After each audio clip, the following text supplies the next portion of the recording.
அடிப்படை வசதிகளையே காங்கிரஸ் கட்சி செய்து தர மறுத்தது. சமாஜ்வாதியும் மாயாவதியும் கூட அதை தோற்று போனார்கள். அதெல்லாம் யோகி 2017 பண்ணிட்டு இருக்காரு. யூபியில அவன் பொருளாதாரத்தை வளர்த்து விட்டாருன்னு சொல்றாங்க. நீங்க வளர்த்தனுடைய லட்சணம் இதாண்டா, அங்க இருக்கிற குழந்தைங்க ரொட்டிக்கு உப்பு தொட்டு திங்குதுன்னு எடுத்து போட்டாரு. வீடியோ வைரல் ஆச்சு. ஜெயில். லா அண்ட் ஆர்டர் சட்டம் ஒழுங்கு கடுமையான சட்டத்துக்கு விரோதமான நடவடிக்கைகள் மூலமாக பராமரிக்கப்படுது. என்கவுண்டர் அவர் வந்த முதல் மாதத்திலே 432 என்கவுண்டர். அதை கணிசமானவர் இறந்து போயிருக்கிறாங்க. அப்தக் சப்பன்னு நானா பட்டேகர் நடிச்ச ஒரு படம் வந்துச்சு.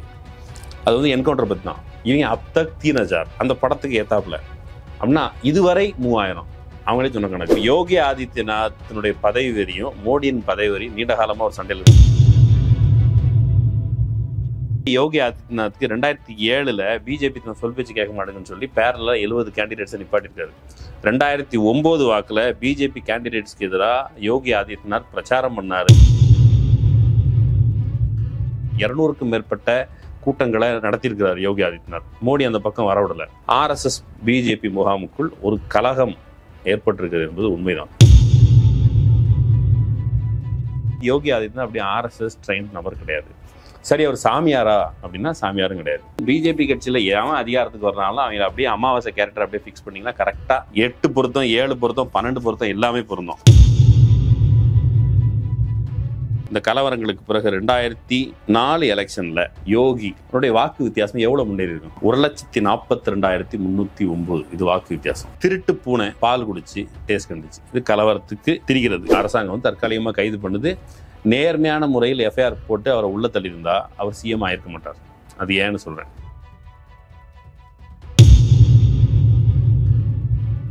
ரெண்டாயிரத்தி மோடி ஆட்சிக்கு வருகிறார். மோடி ஆட்சிக்கு வரும்போது லோக்கல்ல இந்த இந்து யுவகானிக்காரங்களாம் வச்ச பார்கெயின் பேரம் என்னன்னா, உங்களுக்கான சூழலை கிரியேட் பண்ணி தரோம், கலவரங்களை செய்கிறோம். கலவரங்கள் எல்லாம் எந்த மாதிரியான கலவரங்கள்னு கேட்டா,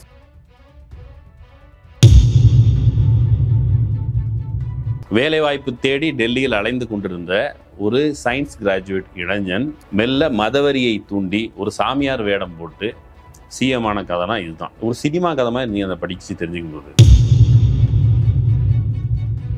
இப்போ யோகியை கைது பண்ணோன்ட்டு யோகி கிட்டே அந்த மனு இருக்குது. யோகி என்ன பண்ணுவார்? என்ன கைது பண்ணுங்கன்னு சொல்லுவாரா? அதுக்கு பிறகு நடக்கிறது தான் சீனே.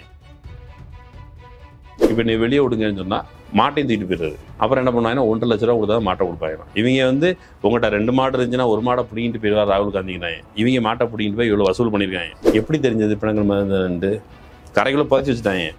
மழை பெஞ்சதுனால அது வெளியே தெரிஞ்சிச்சு. இதை தைனிக் பாஸ்கர்காரர் நல்ல வேலை மழை பெஞ்சது, இல்லை அந்த துயரம் வெளியே தெரியாம போயிருக்கும். விலைவாசியை குறைப்பியான்னு கேட்பாங்க. இல்லப்பா நான் ராமர், நீ ராமராரு ரூமராரு, இதை குறைப்பியா? பசி வந்தால் அது யாரா ராமரே கேட்டாலும் இந்த கேள்வி கேட்பாங்க. அரண்சை நண்பர்களுக்கு வணக்கம். அரண்சை ஊடகம் சுயேட்சையாக இயங்குவதற்காகவே உருவாக்கப்பட்டது. நாம் செய்கிற வேலை உண்மையிலேயே மக்களுக்காக செய்கிறோம் என்பதை நீங்கள் நம்பினால், வாய்ப்பு இருந்தால் இந்த ரேசர் பே QR கோடுக்குள்ளே நீங்கள் அதை ஸ்கேன் பண்ணி எங்களுக்கு உங்களால் இயன்றதை விருப்பம் இருந்தால் ஆதரவு தெரிவிக்கலாம். அரண்சை நேயர்களுக்கு வணக்கம். நான் மதன் நெறிவலகன். இன்றைய நமது சிறப்பு விருந்தினர் தோழர் மகிழன் அவர்கள். நிறைய விஷயங்கள் விவாதிக்க இருக்கிறோம், அவரை வரவேற்கலாம். வணக்கம் தோழர். வணக்கம் தோழர். பிஜேபி தனி மெஜாரிட்டியோட ஆட்சிக்கு வர முடியாது அப்படின்னு சொல்றாங்க. கிட்டத்தட்ட தேர்தல் முடிய போகுது. 1ஆம் தேதி கடைசி சுற்று, 4ஆம் தேதி ரிசல்ட் வரப்போகுது. இப்பவே டெல்லி பரபரப்பாக மாறி இருக்கிறது. மோடி தனி மெஜாரிட்டி இல்லை என்றால் மோடியை கழட்டி விடுவது என்று RSS முடிவு செய்வதற்காக ஒரு ஏற்கனவே RSS vs பிஜேபி சண்டையில மோடி தான் எதிரியா இருக்கிறார் RSSக்கு. மோடி அமித்ஷாவை கழட்டி விடுறது அப்படின்னு முடிவு பண்ணி கூட்டணி ஆட்சி அமைப்பதாக சொல்றாங்க. இப்போ கூட்டணி ஆட்சி அமைக்கிறதுனா மோடியையும் அமித்ஷாவையும் ஒதுக்கி விட்டு வேற யாரை முன்னிறுத்தி கூட்டணி ஆட்சி அமைப்பார்கள் அப்படின்னா யோகியை சொல்றாங்க. யோகியும் தீவிரமாக ஊபியில களப்பணியாற்றார். வெளியே எங்கேயும் போகல. அவர் இந்த முறை தீவிரமா பிரதமர் ஆயிரணும்னு ஒரு வேலை செய்யறதாக சொல்லப்படுது. உங்களுடைய பார்வை என்ன? முதல்ல RSSக்கும் பிஜேபிக்கு இன்னைக்கு நேரத்தில் ரொம்ப நீண்ட நாட்களாக ஒரு சண்டை நடந்துட்டு இருக்கு, முரண் இருந்துட்டே இருக்குது. RSS பிஜேபி அதிகாரத்துக்கு வரும் அப்படிங்கிற பாசிபிலிட்டி வர்றது வரைக்கும் பிரசாந்த் கிஷோர் ப்ரெடிக்ஷன் கொடுக்குறாருல்ல, அந்த மாதிரி தான் RSS. அவங்க எலெக்ஷன் கம்பெனி மாதிரி, போல்ஸ்டர் கம்பெனி மாதிரி தான் அவங்க எப்பவுமே வேலை பார்த்துருக்குறாங்க. முதல்ல காங்கிரஸை தொங்கிட்டு இருந்தாங்க. இப்போ இந்திரா காந்தி எமர்ஜென்சி பீரியட்ல பிடிச்சி ஜெயிலில் போட்டோன்னா, மேடம் எங்களை எப்படியா வெளியே விட்டுருக்கேன், நாங்கள் உங்களுக்கு கம்யூனிஸ்டுகளுக்கு எதிராக போராடுறதுக்கு உதவியாக இருப்போம், நீங்கள் தான் தேவி அப்படிலாம் எழுதுனாங்க. இந்தியா தான் இந்திராங்கிற அளவுக்கு அவங்க கூச்சல் போட்டாங்க. ஆதிபராசக்தின்னு வாஜ்பாய் சொன்னார். காங்கிரஸுக்கு வால் பிடிக்கிற வேலையை காங்கிரஸை வைத்து காரியம் சாதித்துக் கொள்ளலாம் என்று நம்பியிருந்தவர்கள் 92ல் அந்த பாபரி மஸ்ஜித் டெமாலிஷனுக்கு பிறகு, ராஜீவ்காந்தி மரணத்திற்கு பிறகு பாபரி மஸ்ஜித் டெமாலிஷனை வச்சு பிஜேபியை அதிகாரத்திற்கு கொண்டு வரலாம் முயற்சி பண்ணி பார்த்தாங்க. அப்போ உடனடியே செல்ஃப் எடுக்கல. 98 வாக்கில் தான் பிஜேபி ஆட்சிக்கு வருது. 2002க்குள்ள பிஜேபியில் அதிகாரம் மிக்கவர்கள் வளர்ந்து விட்டார்கள். வாஜ்பாய், அத்வானி, இதே மாதிரியான அன்றைக்கு கப்பல், அவங்க 2 பேரும் சேர்ந்துட்டாங்க. அப்படிங்கிற சூழல்ல மெல்ல மெல்ல ஆர்எஸ்எஸ் ஏன் எல்லாத்துலேயும் தலையிட்டு இருக்கு அப்படிங்கிற பிரச்சனை வருது. அது குறித்து விரிவான ஜுகல்பந்திங்கிற புத்தகத்திலையும் ஏஜி நூரானி அவர்கள் எழுதின ஆர்எஸ்எஸ் அப்படிங்கிற புத்தகத்திலையும் விரிவாக தொடர்பாக இருக்குது. ஸோ இன்னைக்கு நேற்று ரிஃப்ட் கிடையாது. இப்போ அதே திரும்ப வரலாற்றில் ரிப்பீட் ஆகுது. மோடி, அமித்ஷா காம்போ வந்து எப்படியாவது இவங்களை கழட்டி விடணும். ஏன் கழட்டி விடணும்னா ஆர்எஸ்எஸ்க்கு ஒரு வகையான பொருளாதார கொள்கைகள் உண்டு. பிஜேபி நேராக முதலாளிகளுக்கு ஆதரவாக வேலை பார்க்குது. இவங்க சுதேசிலாம் பேசிட்டு இருப்பாங்க. இப்போ வந்து இந்த ஜாகரன் மஞ்ச், சுதேசி ஜாகரன், சுதேசிலாம் பேசுவாங்க. சுதேசியாவது வெங்காயமாவது அப்படின்னு சொல்லிட்டு இவங்க வந்து ஃபுல்லாக நாட்டை வந்து எல்லாத்தையும் விற்கிற வேலையை செஞ்சுட்டு இருக்கும் பொழுது இவங்க ஆர்எஸ்எஸ் தன்னுடைய கிரெடிபிலிட்டியை மெல்ல இழக்கும். அப்படிங்கிற தன்னுடைய மாஸ் எதுவோ அதில் கிரெடிபிலிட்டி இழக்கும். இந்த மாதிரியான ஊசாலாட்டம் எப்பவுமே இருக்குது. நட்ட ஓப்பனாக சொல்லியிருக்கிறாரு. இப்போ எங்களுக்கு இனி வந்து ஆர்எஸ்எஸ் உடைய ஆலோசனைகள் தேவையில்லை, நாங்கள் சுயேட்சையாக இயங்க தொடங்கிட்டோம், நாங்கள் தனியாகவே பிடிங்கிறோம்னு சொல்லியிருக்காங்க. ஆர்எஸ்எஸ் உங்களை நான் எப்படி பிடிங்கிறேன் பாருன்ட்டு யூபியில் வேலை பார்க்கறதாக தகவல், வேலை பார்க்காம இருக்கிறதாக தகவல்.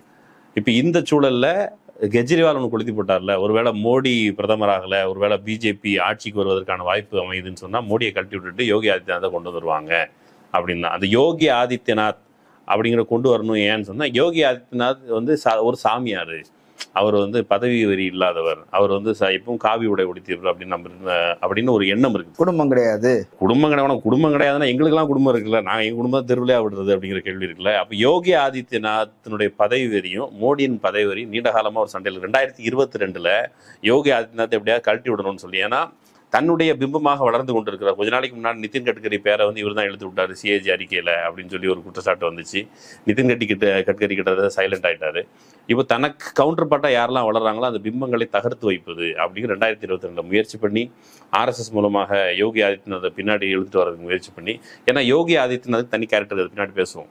அப்போ பின்னாடி இருக்கிறதுங்க வேலை செஞ்சு யோகி ஆதித்யநாத் தன்னுடைய யூபியில் ஏற்படுத்தி கொண்ட செல்வாக்கை வைத்து இல்லை நான் தான் வருவேன் நடமுடிக்கும் போது, அமித்ஷா வந்து எலெக்ஷன் பக்கத்தில் வருது 2024 யூபியை நம்பித்தான் ஆகணும் அப்படிங்கிற பொழுது அமித்ஷாவை இல்லை நீங்கள் வந்து இங்கே யோகி அங்கே மோடி அப்படின்னு சொல்லி டபுள் இன்ஜின் சர்க்காரெல்லாம் அப்படி சொல்லி தான் பிரச்சாரமே பண்ணாங்களே. எலெக்ஷனில் 2022ல் இவர் வந்துட்டார். ஆனால் அதுக்கு முன்னால இதே யோகி ஆதித்யநாத்துக்கு 2007ல் பிஜேபி தன் சொல் பேச்சு கேட்க மாட்டேங்குன்னு சொல்லி பேரலா 70 கேண்டிடேட்ஸை நிப்பாட்டிருக்காரு.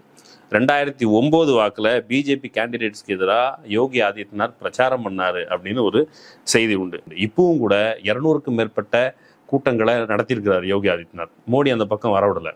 என்ன டீலிங் நடந்திருக்குன்னு பார்ப்பா, நீ வராத, உன் மூஞ்சி எங்கள் ஊரில் யாருக்கும் பிடிக்கல, நீ வந்து என்னுடைய வெற்றியும் கெடுத்து விட்டுறாத, நான் சீட்டு வாங்கி தர்றேன் அப்படின்னு யோகி வந்து லோக்கல்ல செயல்படுறதாக ஒரு தகவல். நீ ஊபி வெளியே பார்த்துக்கோ, ஊபியை நான் பார்த்துக்கிறேன், பேக்கரியை நீ வச்சுக்கோங்கிற மாதிரியான டீலிங்ல அது வந்து போயிட்டு இருக்குன்னு நினைக்கிறேன். அந்த யோகி ஆதித்யநாத் இந்த சாமியார் வேடம் போட்டு பதவி வெறியில் ஒரு இடத்துக்கு சண்டை நடந்துட்டு இருக்கு. அந்த சண்டையில முன்னாடி நீங்க பழைய போட்டோ ஒன்று பாத்தீங்கன்னா யோகி மோடி தோல்ல கை போட்டு ஒரு போட்டோ வந்து ட்வீட் பண்ணியிருந்தார். எப்போ 2022ல் யோகியை கழட்டி விடணும்னு மோடி முயற்சி பண்ணும்போது அந்த ரிஃப்ட் இருக்குது. திடீர்னு மோடி படத்தெல்லாம் லோக்கல்ல பயன்படுத்த மறுக்கிறாங்கிற விமர்சனங்கள்லாம் வர தொடங்கின உடனே இந்த பஞ்சாயத்து சமரசமானதுக்கு பிறகு அங்கே வந்து ஏற்கனவே மோடிக்கு ஒரு ட்ராக் ரெக்கார்ட் இருக்கு. மோடியை சமரசம் பேச அனுப்பின போது அந்த சிஎம் கீழே தள்ளி விட்டுட்டு அந்த இடத்துல தான் வந்து உட்கார்ந்துதான் குஜராத்ல சிஎமான லட்சணம். ஸோ இவங்க சிஎம் ஆகின வரலாறே அந்த மாதிரி தான். உண்மையில நேர்மையாக மக்களை சந்திச்சு அப்படி வரல. அதுல யோகி ஆதித்யநாத் விதிவிலக்கு இல்லை. அவர் பதவி வெறி அவருக்கும் இருக்குது. மோடியின் பதவி வெறியா யோகியின் பதவி வெறியா என்பதை மக்கள் தீர்மானிப்பார்கள். இப்போ வந்து மாயாவதிக்கு கோர் ஓட்ஸா இருக்கிற ஜாதவ் ஓட்டுகள் தவிர இதர தலித் வாக்குகள், அப்புறம் நான் தலித் வாக்குகள், இன்னொன்னு இவர் வந்து தாக்கூர் சாதி சேர்ந்தவர், பார்ப்பனர்களுக்கு அடுத்த நிலையில இருக்கு. தாக்கூர் சாதி கோராக்நாத் அந்த டெம்பிள், அந்த கோராக்பூர் மடம் இருக்குல்ல, அந்த மடத்தினுடைய தலைவர் தான் இவர். தாக்கூர் சாதியை சேர்ந்தவர்கள் ராஜபுத்திரர்கள் பிஜேபிக்காரன் கேவலமா பேசிட்டாங்கிற அங்க ஒரு கான்ட்ரவர்சி ஓட்டி இருக்கு. ராஜபுத்திரர்கள் மத்தியும் ஒரு அதிருப்தி நிலவுவதாக தகவல். அப்போ அந்த ஓட்டு வந்து இந்த பக்கம் சாயறதுக்கான வாய்ப்பு இருக்கும்போது மும்மரமா ஒரு பதவி வெறி சண்டை அங்க போயிட்டு இருக்குது. ஆர்எஸ்எஸ் பிஜேபி முகாமுக்குள் ஒரு கலகம் ஏற்பட்டிருக்கிறது என்பது உண்மைதான். ஆர்எஸ்எஸ் தன்னுடைய ஊழியர்களை நம்பும். அவர்கள் பயிற்சி அளித்தவர்களை கட்சியில பொறுப்புக்கு கொண்டு வரோம். இப்போ கூட வந்து தேசிய அமைப்பு செயலாளர், மாநில அமைப்பு செயலாளர் எல்லாருமே ஆர்எஸ்எஸ் காரர்கள், முக்கியமான ஊழியர்களா இருப்பாங்க, மாநில பொறுப்புல இருந்து ஊழியர்களா இருப்பாங்க. ஆனா இவர் ஆர்எஸ்எஸ்லயும் இருந்ததில்லை, பிஜேபியிலும் இருந்ததில்லை.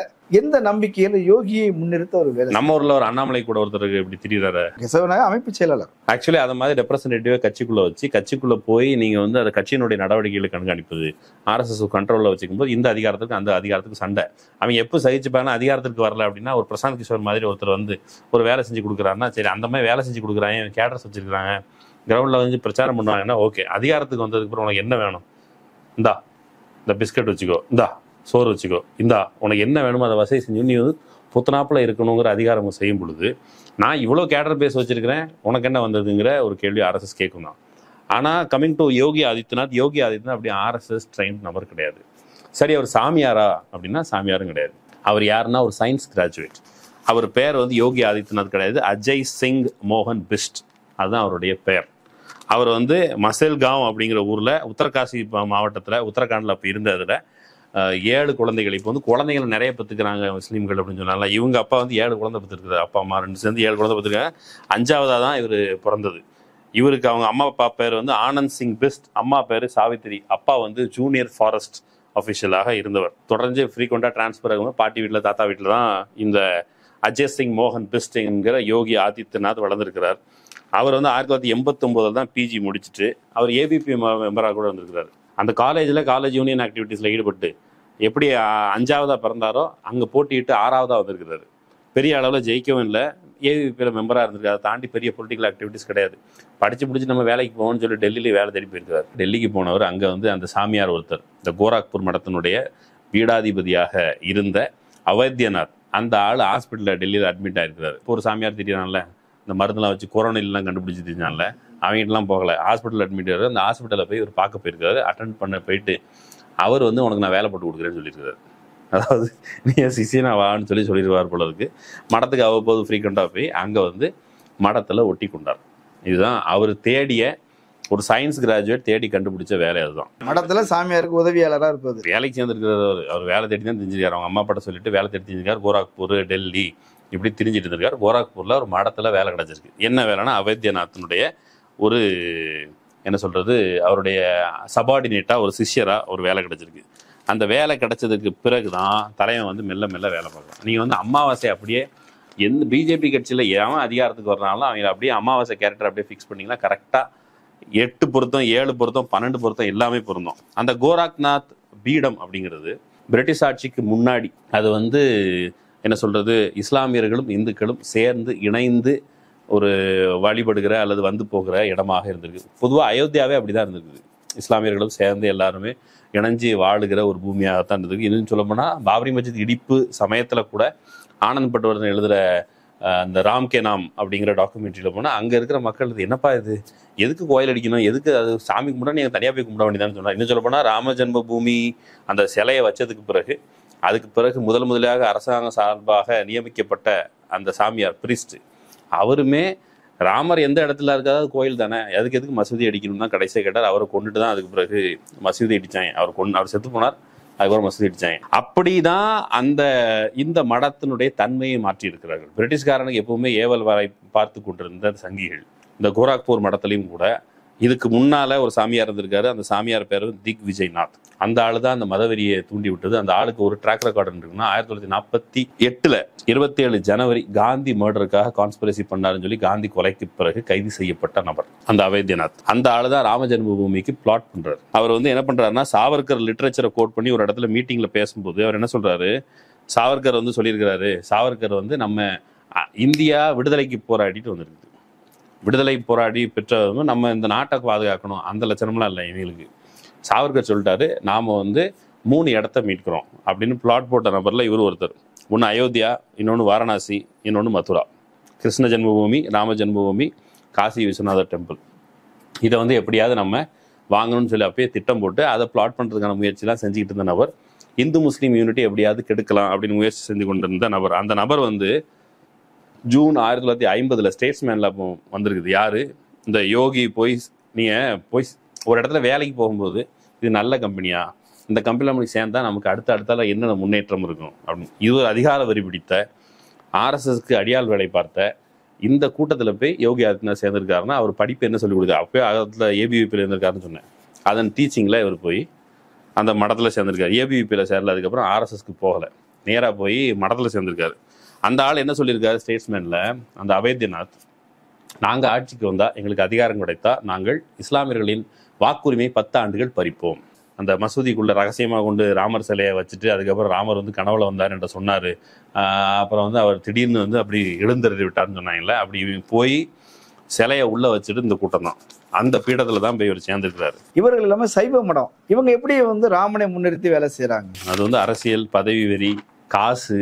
ராமனை முன்னிறுத்தினா அதுக்கு அதிகாரம் கிடைக்கும். அப்படி சைவம் செக்ட், நாதமுனி செக்ட் அப்படிங்கிற அந்த செக்ட் வந்து பார்த்தீங்கன்னா பெரும்பாலும் சாதி பார்க்காது. எல்லா பின்னணியில் இருந்தவர்களும் அந்த 11ஆவது நூற்றாண்டுல இருந்த ஒரு பயணி, அந்த சமயத்தில் சுற்றி இருந்த துறவி, அவர் நிர்மாணிச்சது. அது அவருக்கு இப்படியான விஷயங்கள்லாம் இல்லை. இப்போ நம்ம ஊரில் வீர சைவர்கள்னா ஒரு கோஷ்டி அந்த பக்கம் இருந்தாங்கல்ல, அவங்க இந்த செக்ட்லாம் எப்படி உருவாச்சோ அந்த மாதிரி காலகட்டத்தில் சமகாலத்தில் சமத்துவத்தை வலியுறுத்தி இதர இந்து மத தத்துவங்கள்னு சொல்லிட்டு சாதி, பார்ப்பனியம் இதெல்லாம் உயர்த்தி பிடித்த நபர்களுக்கு எதிராக இன்னும் சொல்ல போனால் அந்த மடம் என்ன பண்ணியிருக்குன்னு கேட்டால், செக்ஸு, பீஃப் சாப்பிட்றது, இது எல்லாத்தையும், பீஃப்னா எல்லாம் எதெல்லாம் தடுத்துக்கிட்டு அதெல்லாம் திங்கிறது. இது வந்து பார்ப்பனர்கள் இவங்களுக்கு ஒரு நீண்ட சண்டை இருந்திருக்கு, ஒரு வரலாற்று ரீதியான சண்டை அப்போ இருந்திருக்கு. இந்த மடத்தில் வந்து அந்த அவேத்யநாத் இருந்தால் அவர் 1969 அதுக்கு பிறகுதான் அந்த அவேத்யநாத்ங்கிற நபர் வர்றாரு. முதல்ல திக்விஜயநாத், அதுக்கு பிறகு அவேத்யநாத். அவேத்யநாத் தான் இவருடைய குரு, இவருடைய தூரத்து சொந்தம்னு சொல்லி அங்கே போய் ஒட்டிக்கிட்டாரு. அவர் சேர்ந்தவர் என்ன பண்ணுறாரு, நீ சாமியார், உனக்கு அரசியலுக்கு என்ன வேலை? இவர்கிட்ட கேட்டால் அந்த யோகி ஆதித்யநாத் சொல்கிறாரு, நான் சாமியார், அதுக்கப்புறம் உலக வாழ்க்கைக்கு என்ன அர்ப்பணிப்பு பண்ணி நான் வந்து சேவை செய்ய வந்திருக்கிறேன் சாஸ்திர விதிகளின் அடிப்படையில் நான் விளக்கம் கொடுக்குறாரு. அந்த ஆளும் அப்படி தான் விளக்கம் கொடுத்துருக்கிறாரு. ஹிந்து சபா எம்பி சீட்டில் வந்து நின்று அவர் வந்து கிட்டத்தட்ட 7 வாட்டிக்கு மேலே எம்பியாக இருந்திருக்கிறார். மெல்ல மெல்ல இப்போ ராமஜென்மபூமி அப்படின்னு சொல்லிட்டு அவங்க பாபரி மசூதி இடிச்சாங்கல்ல, அப்போ 1989 இந்த ஆள் பேசின பேச்சு யாரு, இந்த அவேத்யநாத். நாத்துன்னு சொல்ல நாதமுனி, அந்த நாத்து. இவங்க என்ன பண்ணியிருக்கிறாங்க, இந்த ஆள் சொல்லியிருக்கிறாரு, இந்த இடத்துல கோயில் கட்டக்கூடாதுன்னு சொல்றாங்க, இந்த இடத்துல கோயில் கட்டக்கூடாதுன்னு சொன்னா ராமரை வந்து இன்னொரு சீதையை கட்ட சொல்றது அப்படின்னு சொல்லி அப்புறம் 92 மசூதி இடிச்சாங்கன்னு வச்சுப்போம். அப்படி மெல்ல மெல்ல இவர் வந்து அந்த பதவி, ஒரு பக்கம் பதவி, அந்த மதம், பதவி, அரசியல் இதெல்லாம் மிக்ஸ் பண்ணி ஒரு பாலிடிக்ஸ் பண்ணிட்டு இருந்தவர் 98 யோகி ஆதித்யநாத்துக்கு இந்த சீட்டை விட்டு கொடுக்குறாரு. யோகி ஆதித்யநாத் எம்பி ஆகிறதுக்கு. யோகி ஆதித்யநாத் அப்போ எம்பி ஆகிடுறாரு. எம்பி ஆகிறது எப்படி எம்பி ஆகிறாருன்னு கேட்டால், ஒரு க்ளோஸ் மார்ஜினில் சமாஜ்வாதி கட்சியை சேர்ந்த ஜமுனா பிரசாத் நிஷாத் அப்படிங்கிற நபர்கிட்ட ஜெயிக்கிறாரு. ஆனால் 22,000 ஓட்டு தான்.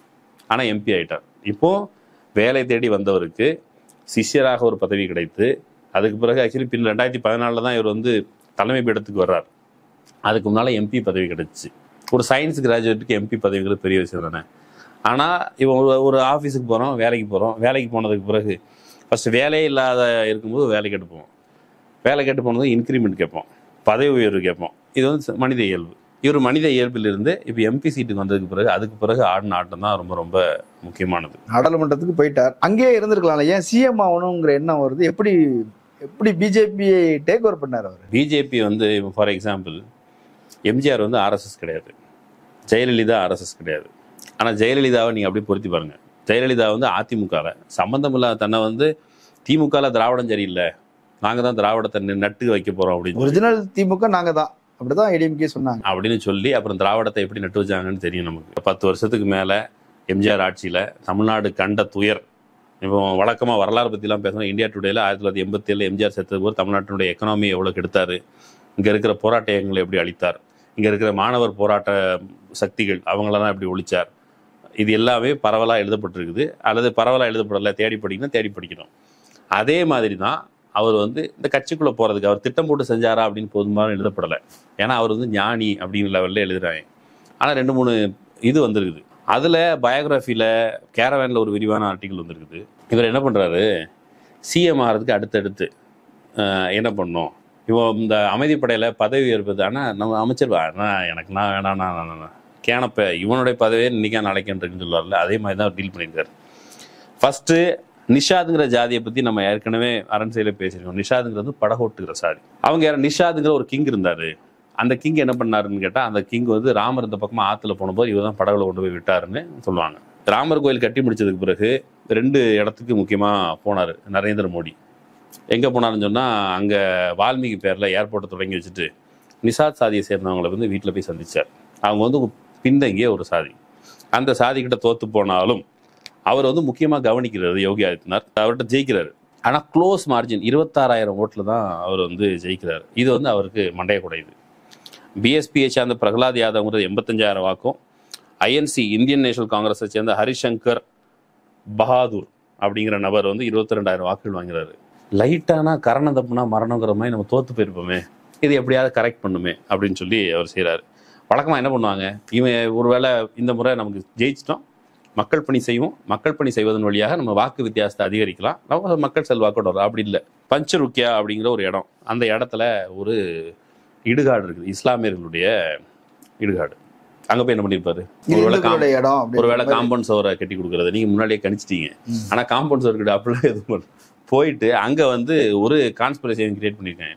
ஏற்கனவே பேசுகிற பெங்களூரில் ஒரு விளையாட்டு மைதானத்தை வச்சு ஆட்சி பிடிச்சாங்க. இந்த விளையாட்டு மைதானத்தில் தேசிய கொடியை வந்து கேவலப்படுத்திட்டாங்க, இங்கே நான் தேசிய கொடியை நட்டே ஆகணும் அப்படின்னு சொல்லி அங்கே ஒரு பிரச்சாரம் பண்ணி கர்நாடகாவில் மதவாதத்தை விதித்தது போல இங்கே அவர் என்ன பண்ணுறாருன்னு கேட்டால், அந்த இடுகாட்டுக்கு போயிட்டு அங்கே எவனோ ஒருத்தன் கிளப்பி விட்டுருக்கான், இங்கே அரச மர செடியை எவனோ பிடிக்கிட்டான், செடியை பிடுங்கன்னா என்ன பண்ணணும், இப்போ அந்த செடியை நட்டு வைங்கன்னு சொல்லணும், அந்த செடியை நான் நட்டே தீருவேன் அப்படின்னு சொல்லிட்டு ஒரு கூட்டத்தை கூப்பிட்டு போய் அங்கே இருக்கிற அந்த இடுகாட்டில் இருக்கிற பிண குழி இருக்குல்ல, அதெல்லாம் தோன்ற வேலையெல்லாம் பண்ணியிருக்கேன். போலீஸ் வந்து அடிச்சு பற்றிருக்கு.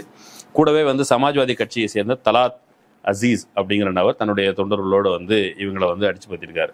இவங்க போனவங்க அதுக்கப்புறம் தலாத் அசீஸ் இன்னொரு இடத்துல பேசிக்கிட்டு இருக்க இடத்துல போய் வம்பிழுத்து அவங்க மேலே துப்பாக்கி சூடு நடத்தி, அதில் துப்பாக்கி சூடு நடத்துனதில் தலாத் அசீஸுங்கிற அவருடைய செக்யூரிட்டி கார்டு அந்த போலீஸுக்கு கண்ணில் அடிபட்டு இந்த வன்முறையெல்லாம் செஞ்சு எதுக்கு அவர் செய்கிறார், 26,000 வாக்குகள் வாங்கியாச்சு, நீ மக்கள் பணி செய்ய வேண்டியான, நீ ரவுடித்தனம் பண்ணிட்டு இருக்க, நீ ரவுடித்தனம் பண்ணுறதுனுடைய அவர் எய்ம் பண்ணது இன்னும் வாக்கு சதவீதம் எகிரும் அப்படின்னு எதிர்பார்க்கிறார். ஆனால் 1999 எலெக்ஷனில் 26,000 வாக்குலேருந்து 7,000 வாக்கு வித்தியாசம் ஆயிடுச்சு. ரொம்ப அப்செட் ஆகிட்டார் தலைவர். அதுக்கு பிறகு 1999க்கும் 2002க்கும் பெரிய இடைவெளி இல்லை. 2002 நமக்கு தெரியும், குஜராத்தில் இஸ்லாமியர்களுக்கு எதிராக இனப்படுகொலை நிகழ்த்தப்பட்டது. அதை வாய்ப்பாக பயன்படுத்திக்கிட்டு 2002 தலைவன் வந்து ஹிந்து யுவ வாகினின்னு சொல்லி ஒரு அமைப்பை தொடங்குறாரு. நம்ம வந்து ஹிந்து சேனான்னு தொடங்கணும், அதெல்லாம் முடியாது, ஏன்னா அது ஹிந்து சேனான்னு சொன்னால் ஆர்எஸ்எஸ் இன்ஃப்ளேஷன் இருக்கும்போது நம்ம தனியாக ஒரு ஃப்ரெஞ்சு குரூப் தொடங்கணும். ஹிந்து யுவ வாகினி அவன் மன்னது வந்து 2002 2007 வரையிலான காலகட்டத்தில் மட்டும் 20க்கும் மேற்பட்ட கலவரங்கள், பெரிய பெரிய கலவரங்களை நிகழ்த்திருக்கிறார். 2005 மாவுங்கிற இடத்துல, மாவு வந்து ஆக்சுவலி மத்திய பிரதேஷ், அந்த மாவு இல்லை, இந்த மாவுங்கிற இடத்துல இஸ்லாமியர்கள் தொழுகை நடத்துகிற சமயத்தில் ஸ்பீக்கரை போட்டு சவுண்டை விட்டு வம்பிழுத்து இப்போ கொஞ்ச நாளைக்கு முன்னால் கர்நாடகாவில் கழிவு விடுறது, ஸ்பீக்கரை சவுண்டாக வச்சதுனால போய் அடித்து அது வந்து எங்களை வந்து முஸ்லீம்ஸ் அடிச்சு விட்டாங்கன்னு சொல்லி சொன்னாங்கல்ல, அதே மாதிரி ஸ்பீக்கரை சவுண்ட் எடுத்து வம்பிழுத்து அங்கே வந்து பெரிய கலவரம். அந்த கலவரம் ஆக்சுவலி அந்த பகுதி என்னன்னு கேட்டால் பெரும்பாலும் நெசவாளர்கள் அடர்த்தியாக இருக்கிற பகுதி. நீங்கள் பெரும்பாலும் இந்த ஆர்எஸ்எஸ் சங் பரிவார் பேர்வழிகள் எங்கே கலவரம் நடத்துவாங்கன்னு கேட்டால் இஸ்லாமியர்கள் செல்வாக்காக இருக்கிற பகுதியில், அங்கே இருக்கிற லோக்கல் பணம் வச்சிருக்கிற பேர்வழிகள்கிட்ட அவங்ககிட்ட காசுங்க ரவுடிகளாக செயல்பட்டு இஸ்லாமியர்களிடமிருந்து அந்த தொழில் வாய்ப்புகளை பறிப்பது, இதுதான் கலவரத்தினுடைய மிக முக்கியமான நோக்கம். அதன் வழியாக அப்படி பறித்து கொடுத்துட்டா அப்போ அங்கேருந்து காசு டொனேஷன் வாங்கி பிழைக்கிறது அப்படிங்கிற ஒரு செக்ஷன்.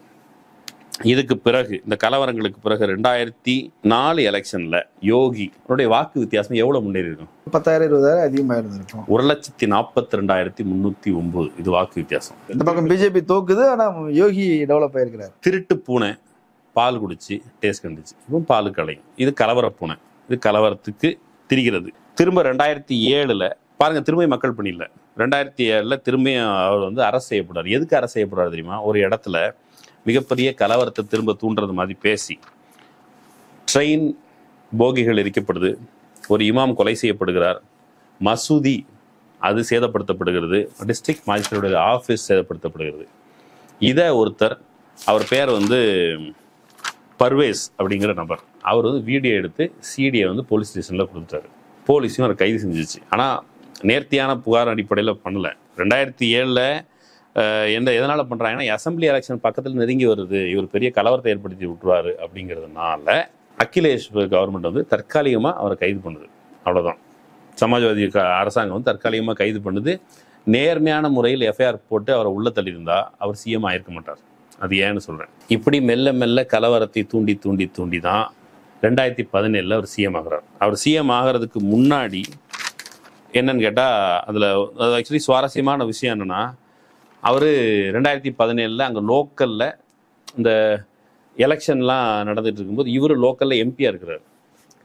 2014 மோடி ஆட்சிக்கு வருகிறார். மோடி ஆட்சிக்கு வரும்போது லோக்கலில் இந்த இந்து யுவகானிக்காரங்களாம் வச்ச பார்கெயின் பேரம் என்னன்னா, நாங்கள் தீவிரமாக பரப்புரை செய்கிறோம், உங்களுக்கான சூழலை கிரியேட் பண்ணி தரோம், கலவரங்களை செய்கிறோம். கலவரங்கள்லாம் எந்த மாதிரியான கலவரங்கள்னு கேட்டால், ஃபார் எக்ஸாம்பிள் கைரானா அப்படிங்கிற ஒரு பகுதியில் மோடி வந்து இன்சைட் பண்ணுறாரு ஒரு விஷயத்த. 118 பேரை காஷ்மீரில் நடந்தது மாதிரி எக்ஸோடஸ் பண்ணிட்டாங்க. 118 இந்து குடும்பங்களை காணாமல் பண்ணிட்டாங்க. அதை வந்து ஹுக்கிம் சிங் அப்படிங்கிற ஆள் தான் அதை கிளப்பி விடுறான். அது பிஜேபிக்காரன் தான். அப்புறம் அவன் வந்து என்ன பண்ணுறான், இல்லை அது பொய்ன்னு தெரிஞ்சு அவன் வாபஸ் வாங்கிட்டு நான் சொல்லவே இல்லைன்றான். ஆனால் பொய்யா இருந்தா என்ன, பரப்புறதுக்கு நல்லா இருக்குல்லன்னு சொல்லி இது தொடர்ச்சியாக பரப்பிட்டு இருக்குது. அது 118 பேரில், அதாவது காஷ்மீரிலிருந்து பார்ப்பனர்கள் பண்டித்துகள் அடித்து விரட்டப்பட்டார்கள் அப்படிங்கிற ஒரு கான்ஸ்பிரசி தியரி வச்சாங்க இல்லை, அதே மாதிரி இப்போ 118 பேர் காணலை, துரத்தி விட்டாங்க, நாம் வந்து ரிவோல்ட் பண்ணோம் அப்படின்னு யோகி பேசுகிறார். அந்த 118 பேரில் 5 பேர் இறந்து போனவங்க. இறந்து போனவங்களும் விரட்ட முடியாது. 55 பேர் 11 வருஷத்துக்கு முன்னாடியே அவங்க வெளியூர் போயிட்டாங்க.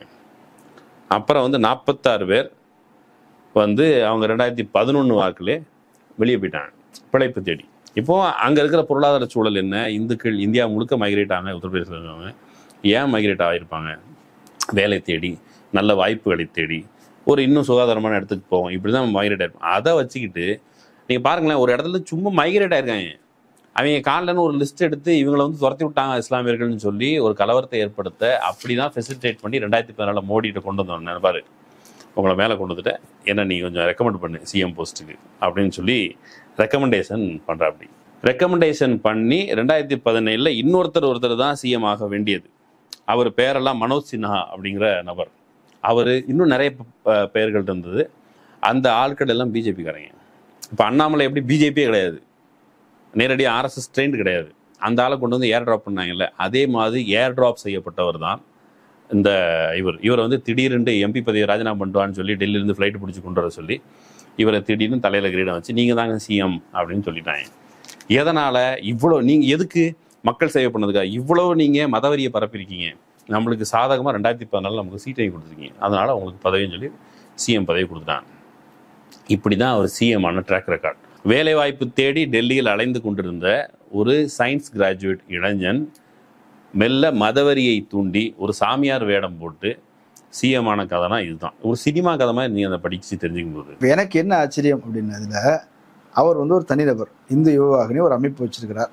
இப்போ அதை வந்து பிஜேபி டேக் ஓவர் பண்ணிக்கிறாங்க, அது பிஜேபி அவர் டேக் ஓவர் பண்ணிக்கிறார். ஒரு முறை அவர் வந்து ஆட்சியில் இருக்கிறார். ஆனால் அடுத்த முறையும் அவர் ஆட்சிக்கு வருகிறார், பிஜேபி ஏற்றுக்கொள்கிறது, ஆர்எஸ்எஸ் ஏற்றுக்கொள்கிறார். இன்னும் பெரிய விஷயம் என்னன்னா, யோகியுடைய செல்வாக்கு அப்படிங்கிறது ரொம்ப பெருசா, மோடியை விட செல்வாக்கு மிக்கவராக யோகி மாறி இருக்கிறார் அப்படி ஒன்று சொல்றாங்க. இன்னொன்று என்ன அப்படின்னா, அங்கே வந்து வளர்ச்சி பணிகள் செஞ்சிருக்கிறாரு, சட்ட ஒழுங்கை வந்து நிலைநாட்டியிருக்கிறாரு, நிறைய என்கவுண்டர்ஸ் 1000க்கு மேலே என்கவுண்டர்ஸ் நடந்திருக்குது அப்படின்னு சொல்றாங்க. ரவுடிசத்தை ஒழிச்சிட்டார் அவரு அப்படிலாம் சொல்றாங்க. பைப் லைன் கொடுத்துருக்கிறாரு, குடிக்க தண்ணி வந்திருக்குது, சாலைகள் வந்திருக்குது, இப்படி இப்போ நிறைய ஸ்டார்ட் அப் நிறுவனம் வந்திருக்குன்னு அண்ணாமலை போன்றவர்கள் பேசுறாங்க. ஏதாவது வளர்ச்சிகள் நடந்திருக்குதா? எப்படி யோகியோட செல்வாக்கு அங்கே வளர்ந்து? ராகுல் காந்தி கரெக்டாக சொல்லுவாரு, சம்சா கும்பல், சம்சானா சொம்புங்க அப்படின்ட்டு. அதில் வந்து ஒரு சம்சா வந்து என்ன கேட்குறான் மோடி கிட்ட, சார் நீங்கள் மாம்பழத்தை வெட்டி சாப்பிட்டீங்களா சப்பி சாப்பிட்டீங்களான்னு கேட்குறாங்க. ஸோ இந்த மாதிரி கேள்வி கேட்குற பத்திரிகையாளர்கள் தான் இது இவங்களுடைய இமேஜை பூஸ்ட் பண்ணியே வைக்கிறாங்க. 2022 அவனுக்கு பலன் கிடைச்சது, ஜெயிச்சாங்க. ஆனால் எப்படி ஜெயிச்சாங்க, லா அண்ட் ஆர்டர் எப்படி பேணுனாங்க அப்படிங்கிறதுக்கு ஒரு சுவாரஸ்யமான கதை இருக்குது. நான் ஏற்கனவே சொன்னேன்ல, 2007 ஒரு மதக்கலவர பேச்சுக்காக இவர் கைது செய்யப்பட்டார்ல. கைது செய்யப்பட்டவனே இவர் என்ன தான் பண்ணார், இவர் நேராக போய் நாடாளுமன்றத்தில் அழுறாரு. நீங்கள் நெட்டில் தேடி பாருங்கள், யோகி கிரையின்னு சொல்லி நாடாளுமன்றம் எழுதாரு. அப்படியே தேம்பி எழுதுறாரு, நான் அந்த நாடாளுமன்றத்தின் உறுப்பினர், என்ன நீங்கள் காப்பாற்றுவீங்களா மாட்டீங்களா, என்ன காப்பாற்றுவீங்களா மாட்டீங்க, இல்லைன்னா நீங்கள் காப்பாற்ற மாட்டீங்கன்னா இந்த நாடாளுமன்றத்தை விட்டு நான் வெளியே போகிறேன், என்னை விட்டுருங்க அப்படின்னோடனே அவர் சபாநாயகர் இல்லை இந்த சபையின் மிக முக்கியமான மதிப்புமிக்க ஒரு உறுப்பினர், நீங்கள் அழாதீங்க, அழுவாதேள் அப்படின்னு சொல்லி வைக்கிறாங்க. அவர் வந்து தன்னுடைய அழுகையை போட்டு, அவன் அழுகை ஒரு அஸ்திரம். தாக்கூர் சாதியை சேர்ந்த தாக்கூர் ராஜபுத்திரர்கள் அவர்கள் முகலாயர்களுக்கு எதிராக போரிடலாம், அதற்கு எதிராக போராட்டார்கள் அப்படின்னு சொல்லி அந்த பிம்பம். இவர் வந்து இந்துத்துவானுடைய ஒரு வீரமான நபர்.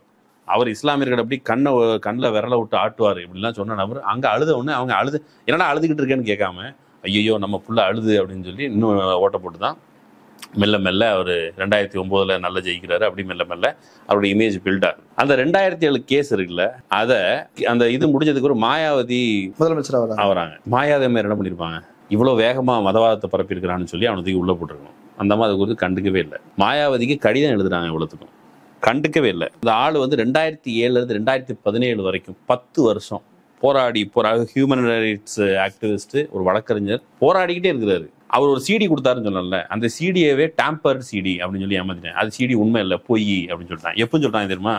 மாயாவதி கேஸ் எடுக்கல, அகிலேஷ் யாதவ் கைது பண்ணல.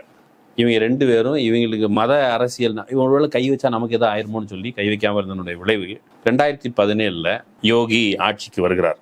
யோகி ஆட்சிக்கு வர்றதுக்கு முன்னாடி ஓட் கவுண்ட் வந்து 11th மார்ச் நடக்குது. 19 மார்ச் யோகி முதலமைச்சராக ஆகிறார். 11 ஓட் கவுண்ட்டு, 19 யோகி வந்து சிஎம். 10ஆம் தேதி 2017 தான் ஒரு ஆர்டர் கிடைக்குது. அலகாபாத் கோர்ட்டு ஆர்டர் போடுது. என்ன ஆர்டர் போடுது? யோகியை கைது செய்யுங்க அப்படின்ட்டு. யோகியை கைது செய்யுங்கன்னு ஆர்டர் போட்டதுக்கு பிறகு மறுநாள் ஓட் கவுண்ட்டு. அப்புறம் வந்து 19ஆம் தேதி யோகி சிஎம். இவர் யாரை கைது பண்ண சொல்றாரு? ஒரு எம்பியா இருந்த யோகி ஆதித்யநாத்தை கைது பண்ண சொல்றாரு. அவங்க கூட இருக்க கலவரத்தில் ஈடுபட்டவங்களும் மக்கள் ரெப்ரசன்டேட்டிவ் ஆயிட்டாங்க. அப்போ மக்கள் ரெப்ரசன்டேட்டிவ் இவங்களை கைது பண்ணா சிஎம் தரப்புல இருந்து அல்லது அரசாங்கம் வந்து ஆர்டர் பண்ணும். இப்போ யோகியை கைது பண்ணணுன்ட்டு யோகி கிட்டே அந்த மனு இருக்குது. யோகி என்ன பண்ணுவார்? என்ன கைது பண்ணுங்கன்னு சொல்லுவாரா? அந்த ஆள் வந்ததுக்கு பிறகு 11 மே கேன்சல் அப்படின்னு சொல்லிட்டார். என்ன சொல்லி கேன்சல் பண்றாரு? சிடி போலி, போய் சொல்லிட்டாங்க, டேம்பர்ட் ரெக்கார்ட், இது சரியே கிடையாது அப்படின்னு சொல்லி அனுப்பி வச்சுட்டாங்க. அதுக்கு பிறகு நடக்கிறது தான் சீனே. அவர் அதுக்கப்புறம் மனித உரிமை அமைப்புகள் எல்லாமே எழுதி பார்க்குறாரு, ஒரு வகையாக நடக்கலை. அந்த பர்வேஸ் மேலேயும் இன்னொரு ஒரு சாமியார், ஒரு முஸ்லீம் சாமியார், இவங்க 2 பேர் மேலேயும் இவங்க கேஸ் போடுறாங்க. என்ன கேஸ் தெரியுமா? இவங்க 2 பேரும் ஒரு பெண்ணை பாலியல் வல்லுறவு செய்தார்கள் கேஸ். பாலியல் வல்லுறவு செஞ்சுட்டாங்களா? பாலியல் வல்லுறவு செஞ்சவங்களா அப்போ உடனே கேஸை போடுங்க அப்படின்னு கேட்டால் அந்த இன்வெஸ்டிகேட்டிவ் ஆஃபீஸர் எழுதுறாரு கேஸ். எப்படி எழுதுறாருன்னா, ரேப் நடந்த இடத்துல பெரிய திருவிழா வருது, பெரிய கூட்டம், அங்கே பாலியல் வல்லுறவு நடந்திருக்க வாய்ப்பில்லை. இன்னொன்று, பாலியல் வல்லுறவு நடந்த அந்த குறிப்பிட்ட சமயத்தில் அந்த இடத்தில் இவர்கள் அங்கே இல்லை, மிக தூரத்தில் இருந்தார், அவ்வளோ தூரத்திலிருந்து இப்படியான ஒரு காரியத்தில் ஈடுபட்டு இருக்க முடியாதுன்னு எழுதுறாரு. அதை கேன்சல் பண்ணிட்டு, இல்லை இவங்க ரேப் தான் பண்ணாங்கன்னு சொல்லி கேஸை மாற்றி அவருக்கு ஆயுள் தண்டனை. லா அண்ட் ஆர்டரை மெயின்டைன் பண்ணுறது. ஏடா உன் மேலே நீ எதுக்குடா வன்முறையை தூண்டுன்னு கேஸை கொடுத்தவன் மேலே ஆயுள் தண்டனை. அதுக்கு பிறகு ஆட்சிக்கு வந்தவொன்னா கஃபீல் கான் மேலே தூக்கி உழுதிக்கு போட்டாங்க. எதுக்கு உழுதிக்கு போட்டாங்க? குழந்தை மருத்துவர் அவர் ஆக்சிஜன் சிலிண்டர்லாம் 30 குழந்தைகள் இறந்து போயிட்டாங்க, ஆக்சிஜன் பற்றாக்குறை. நீ எப்படி ஆக்சிஜன் பற்றாக்குறைன்னு சொல்லி உழுதிக்கு போட்டாச்சு. அதுக்கு பிறகு பவன் ஜெய்ஸ்வால்ங்கிற ஆளு. பவன் ஜெய்ஸ்வால் என்ன புகார்? கான்ஸ்பிரசி அகென்ஸ்ட் ஸ்டேட், அரசுக்கு எதிராக சதி செய்தார். என்ன சதி செய்தார்? யூபியில் அவன் பொருளாதாரத்தை வளர்த்து விட்டாருன்னு சொல்றாங்கல்ல, நீங்க வளர்த்தவனுடைய லட்சணம் இதாண்டா, அங்க இருக்கிற குழந்தைங்க வந்து ரொட்டிக்கு உப்பு தொட்டு திங்குதுன்னு எடுத்து போட்டார், வீடியோ வைரல் ஆச்சு, ஜெயில். 2020 ஹத்ராஸ்ல ஒரு பட்டியல் வகுப்பை சார்ந்த பெண் கூட்டு பாலியல் வல்லுறவுக்கு ஆளாக்கப்பட்டு, அதுக்கு பிறகு அந்த பெண் மரணமுற்ற பிறகு அந்த பெண்ணுடைய இடுப்பெலும்பு முடிச்சு நாக்கிறது, அந்த பெண்ணுடைய உடம்பை வலுக்கட்டாயமா இவங்க இந்து நம்பிக்கையை பத்திலாம் பேசுறாங்க. இப்போ வந்து கொஞ்ச நாளைக்கு முன்னாடி கூட மோடிட்ட கேட்டிருந்தேன், ஒரு அல்லு பிரசாத், நீ இந்துங்கிற உங்க அம்மா சத்துக்கு மண்டை கூட வலிக்கல, நீலாம் என்ன இந்து அப்படின்னு கேட்டாரு. அதே மாதிரி இந்துங்கிறாங்க. அந்த பெண் பட்டியல் வகுப்பை சார்ந்த பெண் இறந்து போயிருக்கிறார். நீங்க பாலியல் வல்லுறவு தொடர்பாக கேஸை நடத்து, குற்றவாளி யாரோ அவனை கைது பண்ணு. அதை செய்யலை.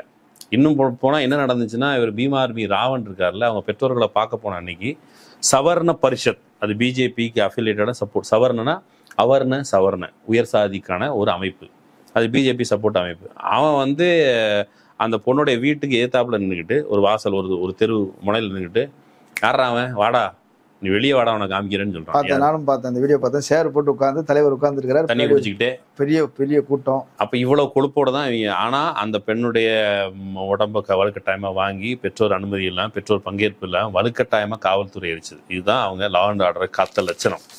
இன்னொன்னு என்னன்னு சொன்னா, நீங்க வந்து என்சிஆர்பி ரெக்கார்ட் படி யூபியில மட்டும் இவங்களுடைய ட்ராக் ரெக்கார்டில் மொத்தம் இந்தியாவில் 4,05,861 பாலியல் வல்லுறவுகள் நடந்திருக்கின்றால், யூபியில் மட்டும் 59,853, 14%. இவர் வந்து சமீபத்தில் எங்கேயோ பேட்டி கொடுக்கும்போது, நாங்கள் பெண்களை ரொம்ப கடுமையாக காப்பாற்றுறோம் அப்படின்னாங்க. கடுமையாக காப்பாற்றுற இடத்துலாம் இவ்வளோ ரேப் நடக்குது. சக்தி பாதுகாக்கிறோம். நான் ராகுல் காந்தி வந்து என்னடா சக்தின்னு சொல்லி கேட்டான்னு சொல்லி, ஐயோ பெண்களுக்கு எதிராக பேசினான்னு இவங்க குதிக்கிறாங்க. சின்மயானந்தான ஒரு ஆள், ஒரு ஜாமியார், அவன் 23 வயசு, ஒரு வழக்கறிஞர் பெண், பழக்கறிஞர் படிச்சிருந்த பொண்ணு. அந்த பொண்ணுடைய பாத்ரூமில் கேமரா வச்சு வீடியோ எடுத்திருக்கான். வீடியோ எடுத்து அந்த பொண்ணை தன்னுடைய ஆசைக்கு இணங்க சொல்லி வலியுறுத்தியிருக்கான், கட்டாயப்படுத்தியிருக்கான். அந்த பொண்ணு கேட்டதுக்கு அந்த பிள்ளைய ஒருத்தி ஜெயிலில் போட்டாங்க, பெண்ணை காப்பாற்றுறது. இந்த இவர்கிட்ட புகார் பண்ணி ஏதாவது ஆயிடுச்சுன்னா என்ன பண்ணுறதுன்னு சொல்லி அந்த பொண்ணுத்தையும் ஜெயிலில் போட்டு அந்த பொண்ணு சுப்ரீம் கோர்ட் வரைக்கும் போய் அது கேஸ் நடத்தி போலீஸ் எப்படி கேஸ் நடத்துதுன்னா, இந்த பொண்ணுக்கு ஏதோ உள்நோக்கம் இருக்குது, இந்த பொண்ணு சிறுமையானந்த ஒரு பெரிய ஆள், அவருக்கு எதிராக அவர் கேஸ் நடத்தி ஏதாவது புகார் கொடுத்து காசு பறிக்கிறது வழிபாகுது. இது யூபி போலீஸ் நடத்துகிற லட்சணம். அப்புறம் ஹத்ராஸ் நம்ம ஏற்கனவே கேள்விப்பட்டோம். இன்னொன்று, இவங்க வந்து எரும மாடை பற்றி இப்பெல்லாம் பேசுகிறாங்க இல்லை, எரும மாடு என்கவுண்டர் ரெண்டும் சேர்த்து ஒரு எக்ஸாம்பிள் சொல்லி இதை முடிச்சிடலாம். என்கவுண்டர் வந்து அவர் வந்த முதல் மாதத்திலே 432 என்கவுண்டர். அதை வந்து கணிசமானவர் இறந்து போயிருக்கிறாங்க. அதுக்கு வந்து அவங்கள வந்து உடல் ரீதியான ஊனம் ஏற்படுத்துறது அதை வந்து வேலை வச்சுருக்கேன். அதை வந்து அவன் வந்து அன்அஃபிஷியலாக சொன்னது அப்தக் 3000 அப்படின்னா இதுவரை. அப்தக் சப்பன்னு நானா பட்டேகர் நடித்த ஒரு படம் வந்துச்சு, அது வந்து என்கவுண்டர் பற்றி தான். இவங்க அப்தக் 3000 அந்த படத்துக்கு ஏத்தாப்புல அப்படின்னா இதுவரை 3000 அவங்களே சொன்ன கணக்கு. ரிப்பப்ளிக் டே 2019 ரிப்பப்ளிக் டேல அது பெருமையாக வேற சொன்னார், நம்ம வந்து ரவுடிகள்லாம் ஒழிச்சு கட்டிட்டோம் அப்படி இப்படின்ட்டு. அதில் அயூப் குரேஷி அப்படிங்கிற நபர், இஸ்லாமிய பெயர், அவர் வந்து அவருடைய டெனன்ட். அவர் வந்து ஒரு பஃபலோ கன்று, ஒரு எரும மாட்டு கன்றை வீட்டில் விட்டு நாளைக்கு காலையில் எடுத்துகிட்டு போயிருக்கேன்னு சொல்லியிருக்காரு. அவ்வளோதான், இவ்வளோதான். அவர் அது சரிப்பா விட்டுட்டு போ அப்படின்னு சொல்லியிருக்காரு. அவ்வளோதான் அவர் செஞ்ச தப்பு. அவர் செஞ்ச தப்புக்கு அவரை கூப்பிட்டு போய் இந்த எரும மாட்டை நீ தான் திருடிட்ட, இந்த விலங்குகளுக்கு எதிராக நீ குடூரம் பண்ணிட்ட அப்படின்னு சொல்லி அவர் மேலே கேஸ் தூக்கிட்டு போய், அதுக்கு பிறகு அடிக்கடி அவர் என்ன பண்ணிட்டு இருக்காரு, பால் வியாபாரம் பண்ணிட்டு இருக்காரு. பால் வியாபாரம் பண்ணுறவரை வந்து வலுக்கட்டாயமாக தூக்கிட்டு போயிட்டு போலீஸ் இன்வெஸ்டிகேட் பண்ணுமா, இப்போ நீ வெளியே விடுங்கன்னு சொன்னால் மாட்டையும் தூக்கிட்டு போயிடுறது. அப்புறம் என்ன பண்ணுவாங்கன்னா 1.5 லட்ச ரூபா கொடுத்தா மாட்டை கொடுப்பாங்க. இவங்க வந்து உங்கள்கிட்ட 2 மாடு இருந்துச்சுன்னா ஒரு மாடை பிடிங்கிட்டு போயிடுவார் ராகுல் காந்திக்குனாங்க. இவங்க மாட்டை பிடிங்கிட்டு போய் இவ்வளோ வசூல் பண்ணியிருக்காங்க. அதில் ஒரு தடவை வந்து என்ன பண்ணியிருக்காங்க, தொடர்ச்சியாக சுற்றி என்கவுண்டர் நடந்துட்டு இருக்குது. என் பிள்ளை ஏதோ பண்ணிடுவாங்கன்னு சொல்லி அவங்க அம்மா வந்து மனித உரிமை அமைப்புக்கு கடிதம் போட்டிருக்காங்க. மனித உரிமை அமைப்புகள் வர்றதுக்கு முன்னாடி போலீஸ் வந்துருச்சு. போலீஸ் வந்து தூக்கிட்டு போயிடுச்சு. என்ன கேஸில், பசுவை திருடிட்டான், பசுவை கொண்டுட்டான் அப்படின்னு சொல்லி தூக்கிட்டு போயிட்டு லெஃப்ட் காலில் சுடுறாங்க. அதுக்கப்புறம் பைக்கை திருடிட்டான்னு கொஞ்ச நாள் கழிச்சு விட்டு போயிருக்காங்க, வலது காலையும் சுட்டாங்க. எங்கேயும் போகாத ஒரு பால் வியாபாரம் செய்து கொண்டிருந்த ஒரு சாதாரண மாடு வச்சு பால் வியாபாரம் செய்து கொண்டிருந்த ஒரு சாதாரண இஸ்லாமியரை அவங்க எவ்வளோ துன்புறுத்தி இருக்கிறாங்க அப்படிங்கிறது இது ஒரு எக்ஸாம்பிள்.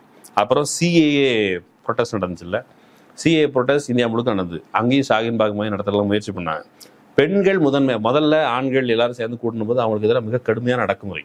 அதுக்கப்புறம் பெண்கள் கூடுறாங்க. பெண்கள் கூடுற ஒரு இடத்துல அவங்க என்ன பண்ணுறாங்கன்னு கேட்டால், மௌலானா அலி பார்க் அப்படிங்கிற ஒரு பார்க்கில் பெண்கள் கூடி ப்ரொட்டஸ்ட் பண்ண சொல்லியிருக்காங்க. போலீஸ் என்ன சொல்லியிருக்கு, இந்த பாருங்க, ஒரு ஆளை கூப்பிட்டு, அவர் வந்து ஒரு மத தலைவர் மாதிரி, அவர் பேர் முகமது தாஹிர் மத்னி, அவரை கூப்பிட்டு இங்கே பாருங்கள் அவங்கள்ட்ட சொல்லுங்கள், நாங்கள் அப்புறம் அனுமதி அப்புறம் வேறு இடத்துக்கு அனுமதி தரோம், இன்றைக்கி வேண்டான்னு சொல்லுங்கள்.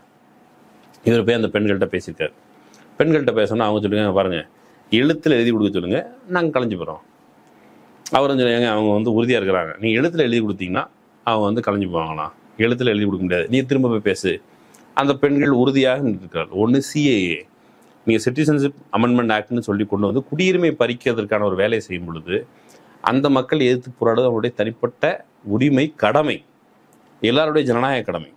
நமக்கு எதிர்த்து பேசுகிறோம்னு சொன்னால், ஒருவேளை யூபியில் இருந்திருந்தா என்ன நடந்திருக்கும் அப்படிங்கிறதுக்கு எக்ஸாம்பிள். இந்த மதினி போய் என்ன பண்ணியிருக்காரு, அடிக்கடி பேசிகிட்டே இருந்திருக்காரு. பேசிக்கிட்டே இருந்து சமரசம் செய்ய முடியவில்லை, பெண்கள் தயாராக இல்லை. போலீஸ் சொல்லியிருக்கு, சரி எங்கேயும் போறாது, இங்கே இருங்க. இவர் போலீஸ் சார்பாக சமரசம் பேச போனவர், அவ்வளோதான்.